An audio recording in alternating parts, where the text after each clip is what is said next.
কিন্তু আমি এখনো কোনো কথা বলিনি, আমি কিন্তু বসে আছি। আমি আসলে কোনো কথা বলতে চাই না।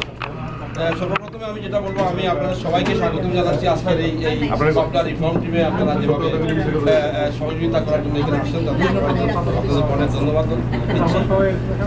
এবং সাথে সাথে আমি সবচেয়ে বেশি ধন্যবাদ যাকে দিচ্ছি আজকে আমাদের বাফলার প্রেসিডেন্ট জসিম আশরাফি আহমদ, এই মানসিকতা নিয়ে আমাদের এই বাফলার রিফর্ম কমিটির এই মিটিংয়ে উনি উপস্থাপন হয়েছেন। এটা আমি মেজর কুতুবির কথার সঙ্গে শর্মিলা থেকে আমি এই কথা বলতে চাই যে আসলেও উনি অনেক ভালো মনের মানুষ হিসাবে আজকে এখানে আসেন। যদি আজকে মাহবুব ভাই, হাসিম ভাই, ওনারা আমাদের শ্রদ্ধা, ওনাদের যদি একই মনোভাব হইতো তাহলে একটা প্রস্তাব দিতে আসছি। আমার নিজের পার্সোনাল একটা কথা বলতে আসছি। আমি লস অ্যাঞ্জেলেসে একটা প্যারেড করতে চাই বা একটা কাজ করতে চাই। আমি শুধু 5 জন লোকের সাপোর্ট চাই। আপনাদের মাঝে এত লোকের মাঝে can I get 5 people? I want to do something in it. I don't want to take part in that.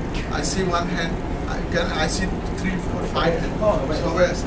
ওকে, আপনাদেরকে আশ্বাস দিলাম আপনারা কি করবেন, বাফলা নিয়া না গাফলা নিয়া আপনারা করেন। আপনারা যারা হাত উঠাইছেন আমি সবাইকে চিনি।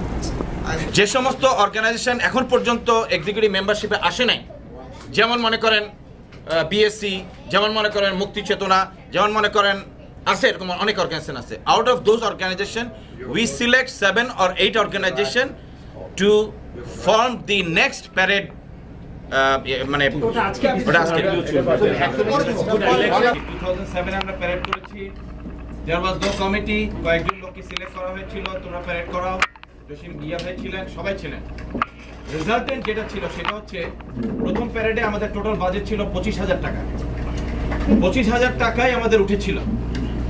আমার পকেট থেকে $800 $849 খরচ গিয়েছিল, সেটা আমাকে মাহবুব ভাই দিয়ে দিয়েছিল। তো কেউ কোনো পয়সা পায়নি, মানে কারো কোনো লস হয়নি প্রথম প্যারেডে। দ্বিতীয় প্যারেড করার সময় আমরা যে বাজেট করেছিলাম সেই বাজেটে প্রায় 16,000 টাকা বেশি এক্সপেন্ড হয়েছিল। ওই টাকাটার শেয়ার আমরা নিজেদের পকেট থেকে আমরা দিয়েছি। আমি তখন যেটা চিন্তা করেছিলাম সেটা হচ্ছে যে প্যারেডে গেলেই যদি আমার পকেট থেকে পয়সা দিতে হয় তাহলে এই প্যারেড করে লাভ কি? সেই জন্য আমাদের আইডিয়া আসছিল যে নিয়ার অ্যাবাউট 43 মতো 16,000 টাকা ছিল ওভার।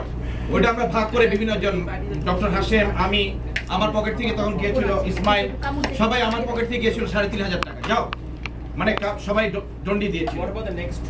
আসতেছি।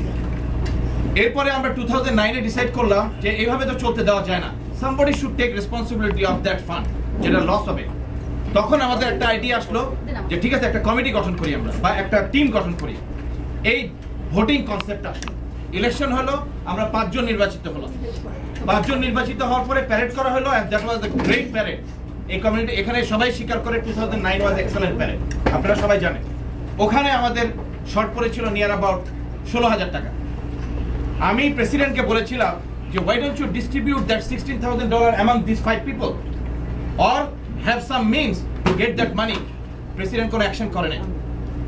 আমার পকেট থেকে গিয়েছিল 4,000 টাকা, উনি কত টাকা দিয়েছে আমি জানি না। Ultimately I lost another $4,000. So এইভাবে প্রত্যেক প্যারেডে যদি আমি 4,000 3,000 করে দিতে থাকি তাহলে আমার সংসার টিকবে না। That's why that was the concept যে একটা টিম থাকবে, they will take the responsibility of doing. এবং 2010-এও সম্ভবত একই ব্যবস্থা হয়েছে, ওখানে 16,000 টাকা লস হয়েছে, and Khandaker Alam has paid everything from his pocket.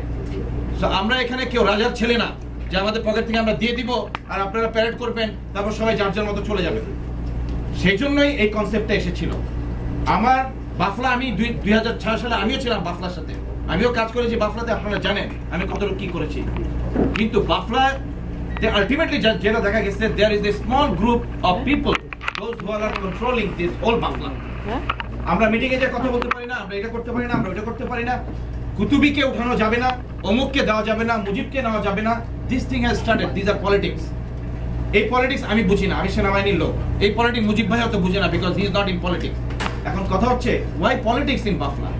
আমরা তো একটা প্যারেড করতে চাই, আমাদের দরকার কেন পলিটিক্স করার?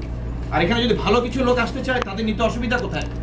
সেই জন্য নতুন করে আসলো ফার্স্ট অ্যামেন্ডমেন্ট, তারপরে আসলো সেকেন্ড অ্যামেন্ডমেন্ট, তারপরে আসলো অনেক কিছু, এরপরে স্কুইজ করার ব্যবস্থা করা হলো।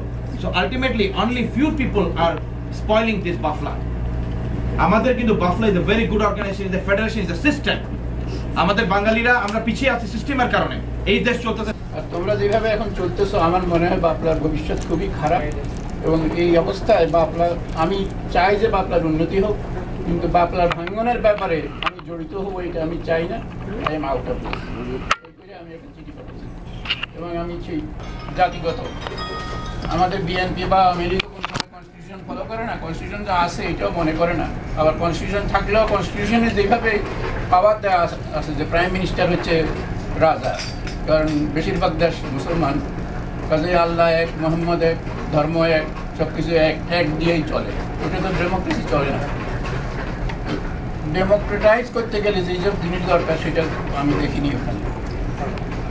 আমাকে এই বছর যে সেকেন্ড অ্যামেন্ডমেন্ট, সেটাতে আমাকে নাকি মেম্বার করা হয়েছিল ইন অ্যাবসেন্সিয়া করার জন্য। তারপরে আমাকে যে জেনারেল সেক্রেটারি যে একটা চিঠি পাঠিয়েছে, তাতে আমি উত্তর দিয়েছি। সেই উত্তরে আমি লিখছি যেইভাবে করতে বলছো তোমরা, যে এইভাবে তো কনস্টিটিউশন চেঞ্জ হয় না। কনস্টিটিউশন চেঞ্জের একটা ধারা আছে, এইভাবে হয়। এইভাবে যখন তোমরা করতে পারো